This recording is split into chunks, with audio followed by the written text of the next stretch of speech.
Hello, Genesis Conference delegates for the annual conference 2020, which will certainly be a unique one.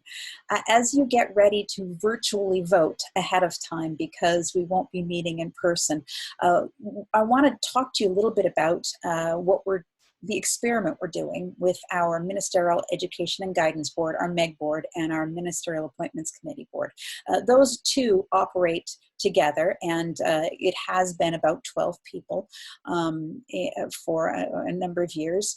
And those 12 people oversee the interviewing process and the discernment process of all of our conference ministerial candidates. Those 12 people also work with crises issues in churches, pastors in crises, churches in crises, discipline issues. And we would also love to be asking larger questions about how we can better serve our pastors. The challenge is, with 12 of us, we are currently annually interviewing all of our people in the ministerial discernment process, our conference ministerial candidates, as well as our local ministerial candidates who are wanting to become conference ministerial candidates, and then our conference ministerial candidates wanting to be ordained. And so this coming year, that will be about 60 people, 60 interviews in the year. And even breaking our conference board down into smaller groups for interviewing, it's an enormous process with that many people. Just like when churches are growing or hoping to grow, you have to look at structures and systems and ask the question, is your system and your structure going to allow you to grow? One of the things I've been doing this past year is asking that question about conference. Where are the places where we need to change how we're operating so that as God grows us and multiplies us, our systems and our structures won't get in the way? And the MEG board is one of those places. And so as I've met with the MEG and we've talked about how do we do this, what we're going to try this year is we are introducing something called the IMEG. Now the IMEG is the interviewing MEG. And so we are bringing in a whole large group of people who are going to specifically be with us for those interviews that take place. It will still take about 3 full Saturdays of interviewing, and they will be with us in that process, and that will allow us to do more in the MEG. Now, just to kind of explain what's going on here, I've got a little diagram to show you how it's going to work.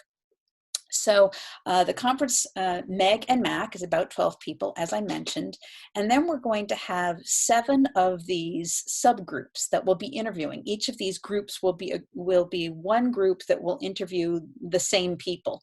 And in each of these groups, there will be 1 or 2 people from the conference MEG or MAC, so that the conference MEG or MAC is aware of the people in our system. And then there will be 4 or 5 IMEG people, and so it will be a 6-person interview team.